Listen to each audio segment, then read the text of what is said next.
আছে মোৰ পিছত তেখেতে আৰু কিছু পইণ্ট সাপ্লিমেন্ট কৰিব আমাৰ মিডিয়া বিভাগৰ চেয়াৰম্যান আছে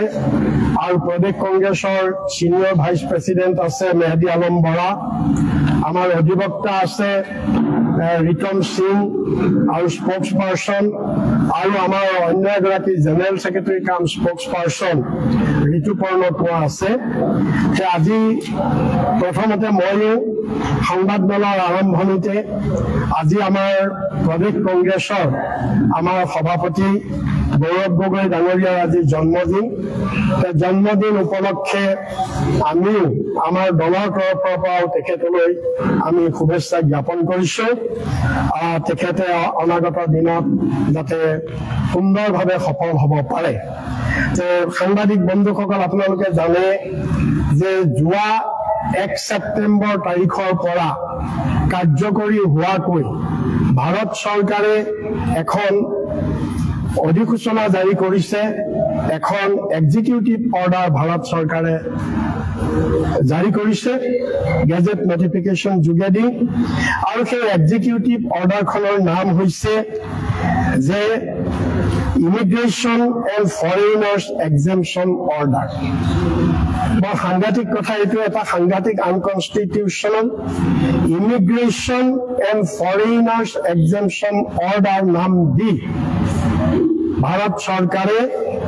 এখন গেজেট নটিফিকেশন জাৰি কৰিছে আৰু ইয়াক কাৰ্যকৰী 1 সেপ্টেম্বৰৰ পৰা কৰিছে এইটোৰ সন্দৰ্ভত এইটোৱে প্ৰেক্টিছ যেতিয়া কা আইন অনা নাছিল কা আইন যেতিয়া 2019 চনলৈকে কা আইন অহা নাছিল তেতিয়ালৈকে ভাৰতবৰ্ষত যিমান মানুহ ইলিগেলি প্ৰৱেশ কৰিছিল সকলোবিলাক অবৈধ আছিল যে দুখন আমাৰ এক্ট আছে যিবিলাক মানুহে বিদেশৰ পৰা ইলিগেলি আমাৰ দেশলৈ আহে সেই মানুহক দুখন আইনৰ যোগেদি তেওঁলোকক শাস্তি দিয়াৰ ব্যৱস্থা আছে এখন হৈছে পাছপোৰ্ট এন্ট্ৰি এক্ট আৰু আনখন হৈছে ফৰেইনাৰ্ছ এক্ট 1946 কা আইন বলবৎ হোৱাৰ আগলৈকে আমাৰ যি দেশৰ পৰাই নহওক যদিও এইকেইখন দেশৰ কথা কৈছে Afghanistan Pakistan Bangladesh whatever may be the country যি দেশৰ পৰাই মানুহ যদি ইলিগেলি আহিছে তেওঁলোকক এই দুখন আইনৰ যোগেদি দণ্ডনীয় বিচাৰ কৰিব লাগে কিন্তু ভাৰত চৰকাৰে জানি বুজিও এই দুখন আইন অমান্য কৰি ইয়াত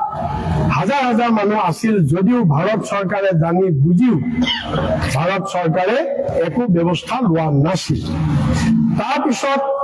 এই বিজেপি চৰকাৰে কৌশলগতভাৱে তেওঁলোকে কি কৰিলে কা আইনখন অনাৰ আগমুহূৰ্তত এই ইলিগেলি অহা মানুহবিলাকক শাস্তিৰ পৰা এক্সেম্পশ্যন দিলে ৰেহাই দিলে অৰ্থাৎ তেওঁলোকে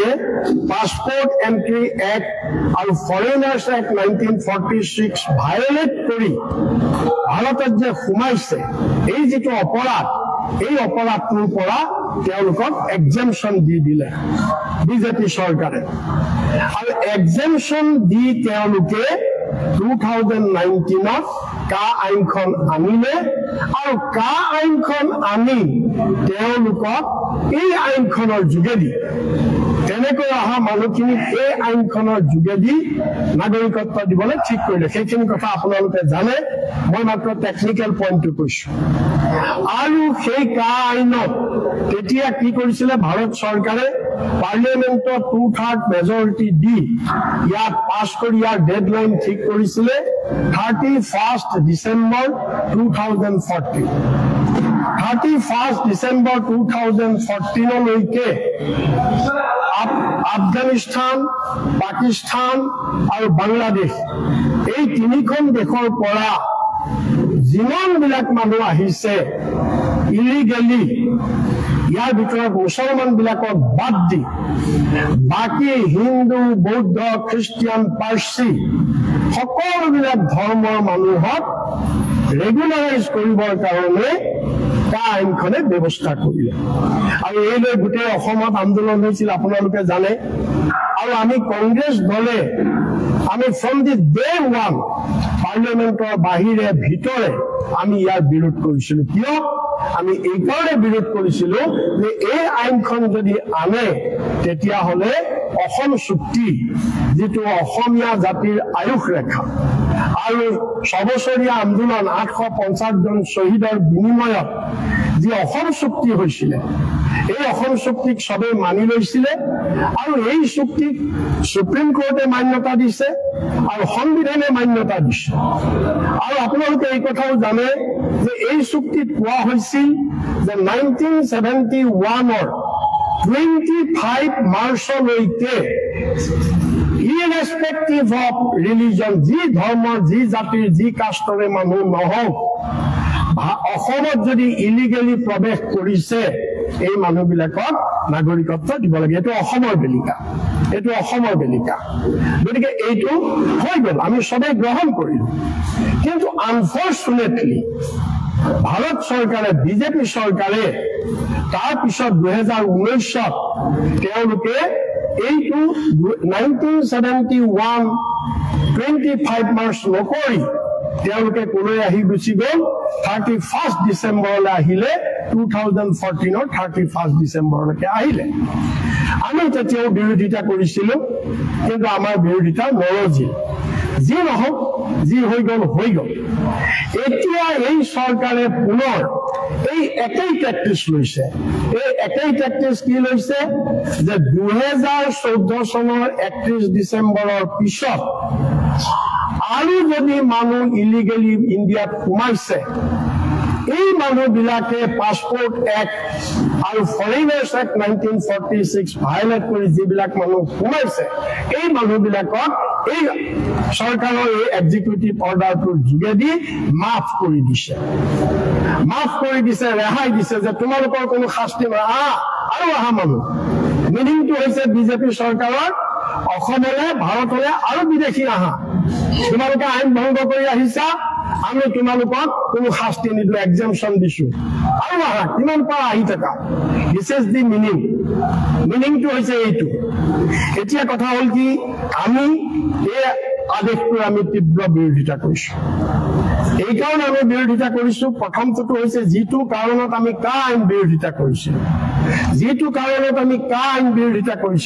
সেই একেই কাৰণত আমি এই আধ্যাদেশ এই চৰকাৰী আদেশ আমি বিৰোধিতা কৰিছো কাৰণ ইয়াৰ ফলত এতিয়া কি হ'ব আৰু মানুহ আহিব আৰু আহি বিশেষকৈ এইটো ইস্যু অকল অসমত আপোনালোকে যদিও তেওঁলোকে এখন সৰ্বভাৰতীয় আইন বুলি কৈছে ভাৰতবৰ্ষৰ অন্য ৰাজ্যত এই প্ৰব্লেম বিলাক নাই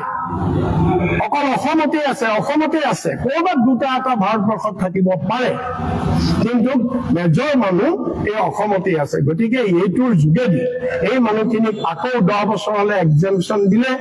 তেওঁলোকেও আকৌ এতিয়া নাগৰিকত্বৰ কাৰণে তেওঁলোকে এপ্লাই কৰিব পাৰিব নাগৰিকত্ব পাব গতিকে এতিয়া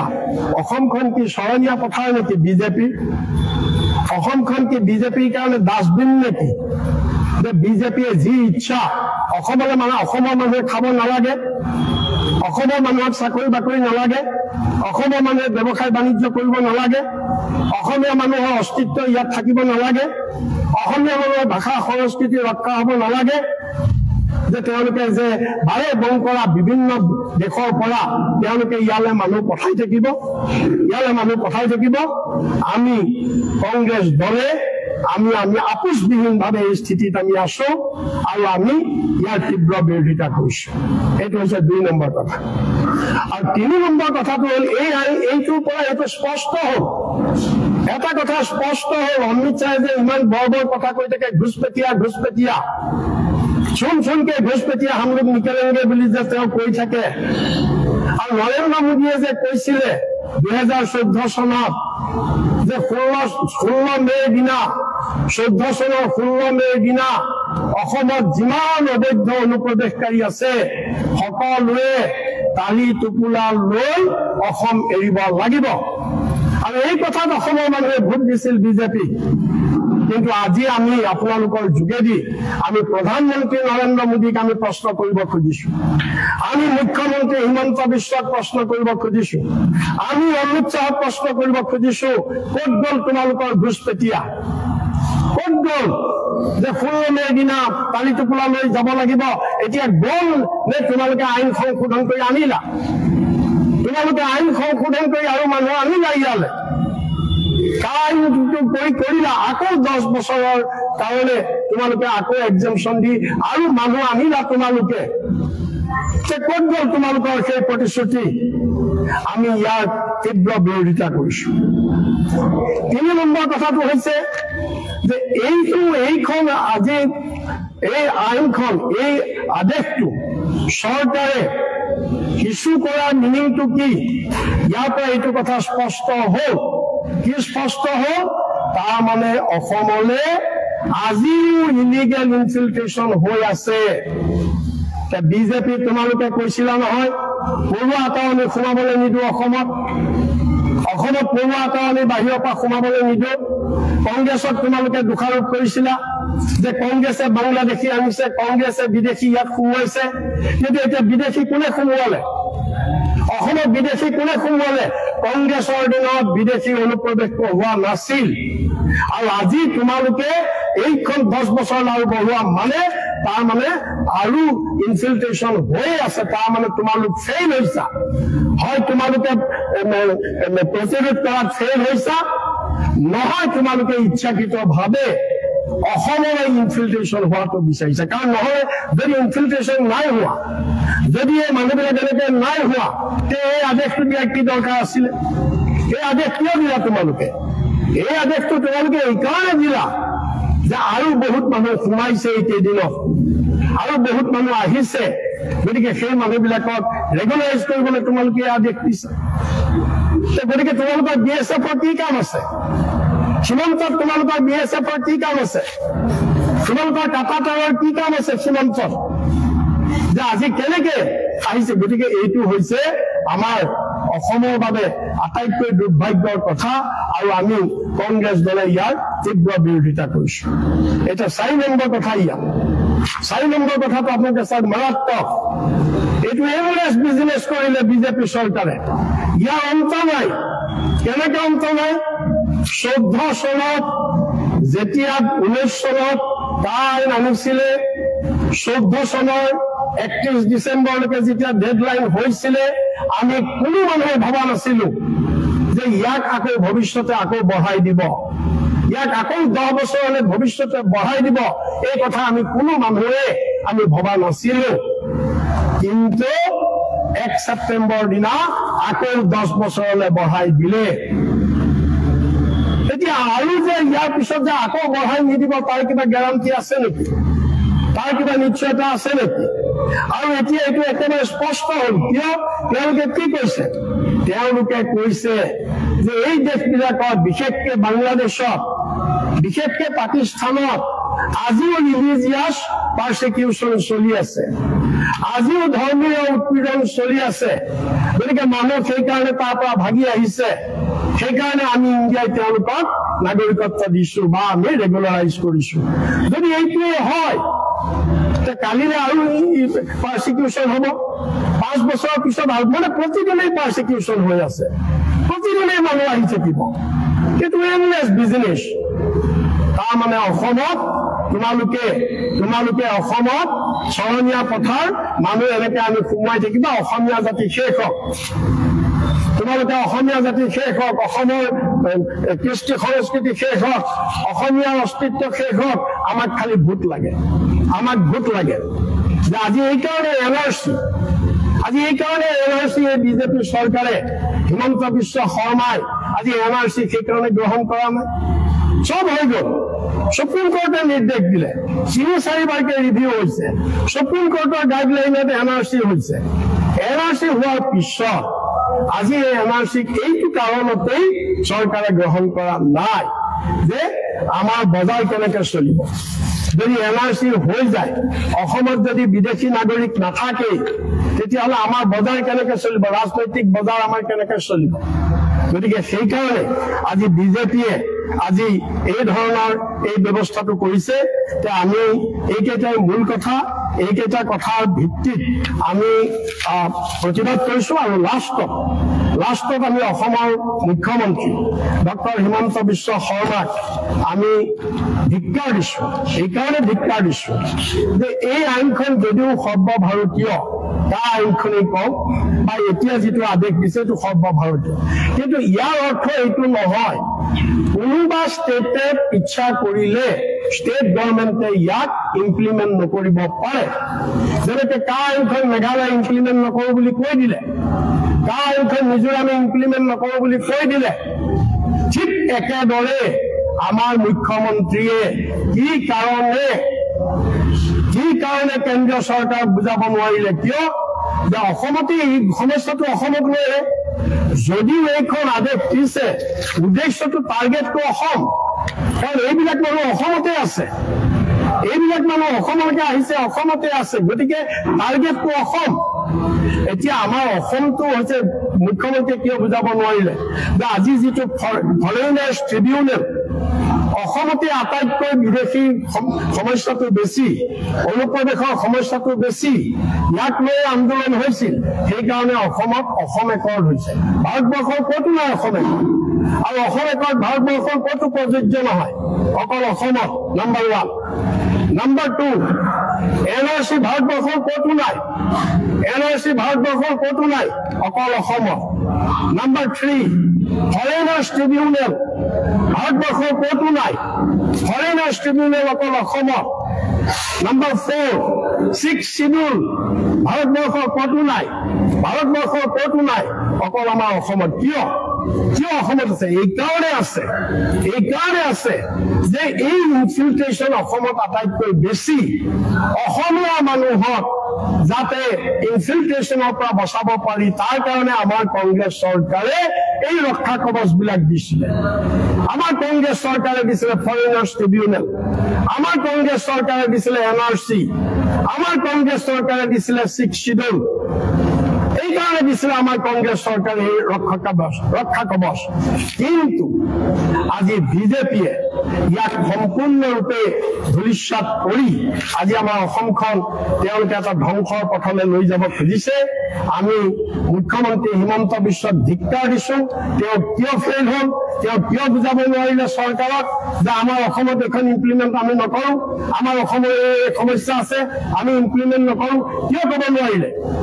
আমি তাৰ কাৰণে তেওঁক আজি জবাবদিহি কৰিছো আৰু ধিক্কাৰ দিছো আৰু অমিত শ্বাহ ডাঙৰীয়াক নৰেন্দ্ৰ মোদীক বিজেপি চৰকাৰক আমি কংগ্ৰেছ দলে গৰিহণা দিছো ধিক্কাৰ দিছো আৰু এই অসম বিৰোধী অসমীয়া বিৰোধী এই চাৰ্কুলাৰ এই এক্সিকিউটিভ অৰ্ডাৰ অসমৰ পৰা অসমত প্ৰযোজ্য নহবৰ কাৰণে আমি দাবী জনাইছো আৰু অসমৰ ৰাইজক আমি আহ্বান জনাইছো যে ২৬ত আপোনালোকে এই অসমীয়া জাতিক ধ্বংস কৰিবৰ কাৰণে এই যে নাগপুৰৰ পৰা যি বিজেপি আহিছে এই বিজেপিক আপোনালোকে ২৬ত উৎখাত কৰিব পাৰিলেহে অসম বাচিব অসমীয়া জাতি বাচিব অসমৰ মানুহ বাচিব আৰু এই আইন বাতিল হ'ব গতিকে আমি সেইকাৰণে ২৬ত ৰাইজক আমি বিজেপিক উৎখাত কৰিবৰ কাৰণে আহ্বান জনাইছো মোটামুটিভাৱে এইখিনিয়ে কথা মই এতিয়া আমাৰ দেৱব্ৰত শইকীয়া ডাঙৰীয়ালে তেখেতক বাকীখিনি পইণ্ট সংযোজন কৰিবলৈ মই তেখেতক অনুৰোধ কৰিছো ভাৰতত বসবাস কৰাৰ আৰু তেওঁলোকে যে অবৈধভাৱে আহিছে সেই কথাটো লুকুৱাৰ ব্যৱস্থা কৰিছে অৰ্থাৎ তেখেতসকলে বৈধভাৱে অহাৰ নিচিনা সমান সুযোগ পাব এই কথাটো কৈছে আৰু ই এটা অতি ভয়ংকৰ কথা যিহেতু যদিহে বৈধভাৱে আহে তেতিয়াহ'লে নাগৰিকত্বৰ পথ প্ৰশস্ত হয় কিন্তু অবৈধভাৱে আহিলে তেওঁলোকৰ ওপৰত বিচাৰ চলাব পাৰি এতিয়া এই মানুহবিলাকে যিসকল সংখ্যালঘু বুলি কোৱা হৈছে বাংলাদেশত পাকিস্তানত আফগানিস্তানত নেপালত ভূটানত আৰু 6টা ধৰ্মৰ ব্যক্তিক কোৱা হৈছে তেখেতসকলে কোনো ধৰণৰ কাগজ নোলোৱাকে ভাৰতৰ প্ৰৱেশ কৰিলেও তেওঁলোকে অবৈধ বুলি চিহ্নিত নহব বৈধ বুলি চিহ্নিত হ'ব আৰু এনেকুৱা বৈধ হলে মানে পৰৱৰ্তী সময়ত তেখেতসকলে নাগৰিকত্ব পাব পাৰিব আৰু এই নাগৰিকত্ব পোৱাৰ লগে লগে তেখেতসকলে ভাৰতৰ যিকোনো অঞ্চলতে বসবাস কৰিব পাৰিব আৰু এনেকুৱা কৰাৰ লগে লগে অসম চুক্তিৰ আত্মা আমাৰ অসমৰ যি ৮৫ চনৰ আন্দোলনৰ পৰৱৰ্তী সময়ত যি চুক্তিৰ যোগেদি অসমক সুৰক্ষা দিয়াৰ কথা আছিলে এইবিলাক আৰু কোনো মূল্য নথকা এটা বিষয় হৈ পৰিব সেই গতিকে এই যি কালি 1 তাৰিখৰ অৰ্ডাৰ এইখনক নাগৰিকত্ব সংশোধনী আইনৰ দ্বিতীয় সংস্কৰণ বুলি ক'ব পাৰি। প্ৰথম সংস্কৰণত 2014 চনৰ 31 ডিচেম্বৰ আছিলে। এতিয়া একমাত্ৰ বিজেপি দলে এক দেশ এক ৰাষ্ট্ৰ আৰু লগতে তেখেতসকলৰ নিজৰ যি ভোট বেংকৰ ৰাজনীতি, তেওঁলোকৰ যিটো ৰাজনৈতিক ষড়যন্ত্ৰ, এই ষড়যন্ত্ৰ বলি অসমক কৰিছে, আমাৰ অসমৰ জনজীৱনক কৰিছে। ইয়াতকৈ আৰু দুৰ্ভাগ্যজনক কথা নহয় যেতিয়া প্ৰধানমন্ত্ৰী মোদী ডাঙৰীয়াই 14 চনৰ 16 মেৰ পিছত বাংলাদেশে তালি টোপোলা বান্ধিব লাগিব বুলি কয়। 2019 চনত নাগৰিকত্ব সংশোধনী আইন অনাৰ প্ৰাক মুহূৰ্তত ৰাজীৱ গান্ধী ডাঙৰীয়াই এই অসম চুক্তিখন ৰূপায়ণ কৰিবলৈ সাহস নকৰিলে। আমি জাষ্টিছ বিপ্লৱ শৰ্মা কমিটি গঠন কৰি দাড়ি কমা হিনদেৰি নোহোৱাকৈ অসম চুক্তি 5 নং দফা 6 নং দফা আৰু অন্যান্য দফাসমূহ ৰূপায়ণ কৰিম বুলি কৈছিলে। আৰু অসম চুক্তিৰ 5 নং দফাটোতে আছে যে কোনসকল অসমৰ ক্ষেত্ৰত বিদেশী। ইতিমধ্যে অসমে ভাৰতবৰ্ষৰ অন্য ৰাজ্যসমূহে যেতিয়া 51 চনতে বিদেশী আৰু স্বদেশীৰ ডেফিনেশ্যন লৈছিলে, আমি 71 চনলৈকে লৈছিলো আৰু 85 চনৰ চুক্তি অনুসৰি অসমে 20 বছৰৰ অতিৰিক্ত বিদেশী বুজা ললে। আৰু সেই কথা আমি পাহৰি পেলাইছো, কাৰণ 85 চনতে আমাক আমাৰ নেতা ৰাজীৱ গান্ধী ডাঙৰীয়াই কৈছিলে এনে এখন চুক্তি আহিব যিখন চুক্তিৰ যোগেদি আমি সকলোৱে তাত আমি নিজৰ নিজৰ আনন্দ প্ৰকাশ কৰিব পাৰিম আৰু কোনো এটা পক্ষই বিজিত বা বিজয়ী বুলি ভাবিব নালাগে। এনে এটা পৰিৱেশ অসমত কৰি দিয়াৰ পিছত এতিয়া এই আইনখন বা এই নতুন অৰ্ডাৰটোৰ যোগেৰে বিজেপি চৰকাৰখনে অসমীয়া মানুহক লৈ এটা হেতালি খেলিছে আৰু যিসকল হিন্দু বাংলাদেশী তেখেতসকলকো ভোটৰ মোহৰা বনাইছে। তেওঁলোকক কোনোবা দিনা কয় তোমালোকৰ কেছবিলাক উইথড্ৰ কৰি দিয়া হ'ব, তাৰ পিছ মুহূৰ্ততে কয় উইথড্ৰ কৰা নহ'ব। আৰু এনেকুৱা ঘটনা যে 1912 চনত যি সময়ত পাকিস্তানৰ জন্ম হোৱা নাই, যি সময়ত ভাৰতবৰ্ষ স্বাধীন হোৱা নাই, ব্ৰিটিছ ভাৰতবৰ্ষত জন্ম হোৱা মানুহকো এই চৰকাৰ, যিখন চৰকাৰৰ বৰ্তমান মিত্ৰজোঁটৰ চৰকাৰ এজিপি চৰকাৰৰ যি ডেফিনেশ্যন আহিছিলে ডি ভোটাৰ, সেই ডি ভোটাৰৰ ডেফিনেশ্যন অহাৰ পিছত বহুত মানুহ যিবিলাকে অবিভক্ত ভাৰতে যে জন্ম হৈছিল তেখেতসকলৰ এতিয়াও ডি ভোটাৰ হৈ আছে আৰু তেখেতসকলৰ অপমানিত হৈছে। আৰু এই অপমানৰ পৰা তেওঁলোকক যি নিয়মত NRC যোগেৰে তেওঁলোকে যিহেতু 1912 চনৰ তথ্য দিছে তেখেতসকলক ভাৰতীয় নাগৰিক কৰাৰ সুযোগ আছিল, কিন্তু তেওঁলোকক অপমানিত কৰি কোৱা হৈছে যে তোমালোকে 2014 চন বা শেহতীয়াকৈ 2024 চনত বাংলাদেশৰ পৰা অহা বুলি কোৱা আৰু ভাৰতৰ নাগৰিকত্ব গ্ৰহণ কৰা। এনেকুৱা উদাহৰণ আছিলে 1912 চনত বজাৰীঘাট কৰিমগঞ্জত জন্ম হোৱা ৰেৱতী দাসৰ ক্ষেত্ৰত, এনেকুৱা উদাহৰণ আছিলে বিপিন ৰাম দাসৰ ক্ষেত্ৰত, এনেকুৱা উদাহৰণ আছিলে ফ্ৰীডম ফাইটাৰ বৰাক ভেলীৰ প্ৰফুল্ল চন্দ্ৰ সাহাৰ ক্ষেত্ৰত, এনেকুৱা উদাহৰণ হৈছে বন্দনা দাস যাৰ ল'ৰা BSFত কাম কৰে আৰু তেওঁলোকক ডিটেনশ্যন কেম্পত যোৱা সময়ছোৱাত থোৱা হৈছে। এনেকৈ তেওঁলোকে ভয় ভাবুকিৰে অসমত থকা সকলো ভাৰতীয় নাগৰিকক হাৰাশাস্তি কৰি আছে আৰু এই কথাটো আমি প্ৰতিবাদ কৰিছো। আমি অসমৰ নাগৰিকত্ব সংশোধনী আইনৰ পৰা অসমক বাহিৰ কৰিব লাগে, অসমত এই আইন প্ৰযোজ্য কৰিব নালাগে বুলি মই 6 মে 2018 যিহেতু নাগৰিকত্ব আইনখন আহিছে 2019ত, কিন্তু অসমৰ জনগণে ইয়াৰ প্ৰতিবাদ তাৰ আগৰ পৰাই কৰি আছিলো। 6 মে 2018 চনত মই প্ৰধানমন্ত্ৰীৰ পত্ৰ লিখিছিলো যে ভাৰতবৰ্ষত 1958 চনতেই যেনেকৈ পণ্ডিত জৱাহৰলাল নেহৰুৱে যিসকলে ৰিফিউজি আহিছিল, ৰিফিউজিৰ বাবে অসমৰ বাহিৰত দিল্লীৰ নিচিনা জাগাত চিত্তৰঞ্জন পাৰ্ক কৰিছিল, তেনেকুৱা ধৰণৰ ব্যৱস্থা কৰি দিয়ক যাতে যিসকলক আমি শৰণাৰ্থী বুলি স্বীকৃতি দিব লাগে তেখেতসকল সংস্থাপিত হওক। কিন্তু সেইটো নকৰি বাৰেপতি অসমলৈ তেওঁলোকক ঠেলি আছে আৰু এই ঠেলি এতিয়া আনকি কিছুদিন পূৰ্বে অসম চৰকাৰৰ হোম ডিপাৰ্টমেণ্টে DC SP সকলকো এটা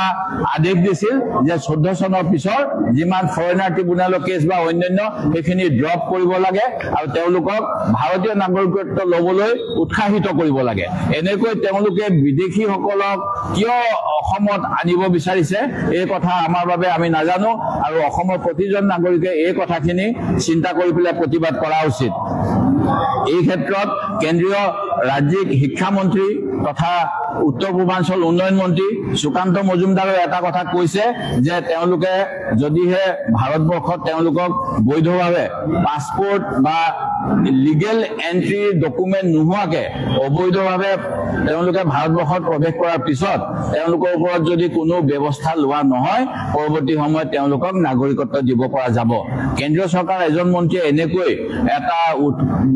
বিদেশীৰ সপক্ষে কথা কোৱাৰ পিছত আজি অসমৰ বিজেপিয়ে এই ক্ষেত্ৰত কি স্থিতি ল'ব সেই কথাটো আমি জানিব লাগে কাৰণ এই গুৱাহাটীতে তেওঁলোকে বাৰম্বাৰ আহি কয় আমি জাতি মাটি ভেটি ৰক্ষা কৰিম আমি অসমৰ জনগণৰ সকলোৰে বাবে আমি অসমৰ স্বাৰ্থত কাম কৰিম আৰু এইবিলাক কোৱাৰ পিছত তেওঁলোকে এতিয়া এনেকৈ অসমীয়া মানুহক বিপাঙত পেলাইছে যি 2019 চনতে যেতিয়া নাগৰিকত্ব সংশোধনী আইন আহিলে আমি কংগ্ৰেছ দলৰ ফালৰ পৰা সুপ্ৰিম কোৰ্টত কেছ দিছিলো যে এই নাগৰিকত্ব সংশোধনী আইনখন অসমত বলবৎ হ'ব নালাগে যেতিয়া ন্যায়ালয়ত এটা কথা পেন্ডিং হৈ আছে আৰু যি সময়ত সংসদীয় আইন অথবা যি আইনৰ ভিত্তিত এক্সিকিউটিভে বিভিন্ন কাৰ্য কৰিব বিচাৰে তেতিয়া সংবিধানে লিগেলি এইটো আইনখন শুদ্ধ নে অশুদ্ধ সেই কথাখিনি ইন্টাৰপ্ৰিটেশ্যন কৰিবলৈ কনষ্টিটিউচনৰ ক্ষেত্ৰত সুপ্ৰিম কোৰ্টক চূড়ান্ত ক্ষমতা দিছে তেনে অৱস্থাত এটা কোৰ্টত চলি থকা বিষয়ত এই অমিত শ্বাহ ডাঙৰীয়া আৰু নৰেন্দ্ৰ মোদী ডাঙৰীয়া জুতিয়ে বাৰেপতি অসমৰ বিশেষকৈ বিদেশী নাগৰিকৰ ক্ষেত্ৰত স্বদেশী কৰিবলৈ যেনেকুৱা ষড়যন্ত্ৰ কৰি আছে ইয়াৰ যোগেদি তেওঁলোকে যে ফেচিষ্ট মনোভাৱ এটা গ্ৰহণ কৰে তেখেতসকলে যে গণতন্ত্ৰক ভাল নাপায় এই কথাটো প্ৰমাণ হয় কাৰণ 1950 চনতে সাংবিধানিক সভাত এই ক্ষেত্ৰত ডিবেট হৈছিল আৰু তেতিয়া কোৱা হৈছিল যে গণতন্ত্ৰত বিৰোধী দলৰ এটা গুৰুত্বপূৰ্ণ ভূমিকা আছে আৰু চৰকাৰৰ ভুল ত্ৰুটিবিলাক আলোচনাৰ মাধ্যমেৰে বিৰোধী দলে আঙুৱাই দিব লাগে কিন্তু আজি বিৰোধী হোৱাৰ বাবে আমাৰ কংগ্ৰেছ দলক যেনেকুৱা নিৰ্যাতন কৰিছে আমাৰ নেতাসকলক অপমান কৰিছে বিভিন্ন ধৰণৰ হাৰাশাস্তি কৰিছে এই গোটেইবিলাকেই বিজেপি দলটো যে এটা ফেচিষ্ট দল তেওঁলোকে যে অকল নিজৰ এটা স্বাৰ্থৰ বাবে দেশৰ স্বাৰ্থক জলাঞ্জলি দিয়ে এই কথাবিলাক প্ৰমাণিত কৰিছে আৰু যিটো বৰ্ডাৰ কণ্ট্ৰল আছে বিএছএফে বৰ্ডাৰ কণ্ট্ৰল কৰে ভাৰত বাংলাদেশ সীমান্তত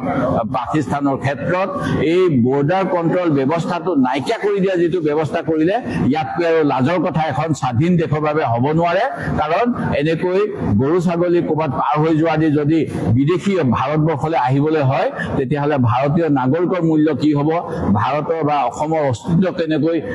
বিপন্ন নোহোৱাকৈ বাচি থাকিব এই কথাখিনি চৰকাৰে কোৱা উচিত আৰু আমি কংগ্ৰেছ দলে ইয়াৰ বিৰোধিতা কৰিছোঁ আৰু আগন্তুক সময়ত আমি নিশ্চয় কাৰ্যপন্থা ল'ম যাৰ যোগেদি এই আইনখন আমি বিৰোধিতা কৰিম আৰু অসমৰ স্বাৰ্থত আমি মাত মাতিম ধন্যবাদ দুটা পইণ্ট ৰৈ গৈছে জাষ্ট প্লিজ দুটা পইণ্ট এক নম্বৰ পইণ্টটো হৈছে আজি আপোনাৰ মুখ্যমন্ত্ৰী হিমন্ত বিশ্ব শৰ্মাই কৈছে যে কা আইনৰ যোগেদিতো একো এফেক্ট কৰা নাইকিয়া মাত্ৰ 3টা মানুহে নাগৰিকত্ব পাইছে একো এফেক্ট কৰা নাই তেওঁ এই ধৰণৰ এটা কথা কৈছে তাৰ উত্তৰত মই আপোনালোকক ক'ব খুজিছো যে তেওঁ আমাক কিমান দিন সেইটো কেইটা মানুহে নাগৰিকত্ব পাইছে দেট ইজ ইমমেটেৰিয়েল কথাটো হৈছে আইনখন যিটো কৰি দিলে 3টা নালাগে 10 লাখ মানুহও কাইলৈ পাবলৈ উপযোগী হৈ আছে কালিলৈ যদি 10 লাখ মানুহেও যদি বিচাৰে 10 লাখ মানুহক এই আইনৰ যোগেদি চৰকাৰে নাগৰিকত্ব দিব লাগিব হিমন্ত বিশ্ব শৰ্মাই এই কথা জানে নে নাজানে আমি তেওঁক সেইকাৰণে এনেকুৱা মন্তব্য দিয়াৰ কাৰণে আমি ধিক্কাৰ দিছোঁ আৰু নাম্বাৰ 2 এজিপিৰ প্ৰতি আমাৰ এটা আহ্বান যে আপোনালোক যদি সঁচাই জাতীয়তাবাদী এতিয়া মুখা বাদ দিয়ক জাতিৰ এই অস্তিত্বৰ সময়ত ৰামনামী কাপোৰ বাদ দিয়ক জাতীয়তাবাদৰ যদি সাহস আছে ক্ষমতাৰ লোভ এৰক আপোনালোকে পদত্যাগ কৰি দেখুৱাওক অসমক ভাল পায়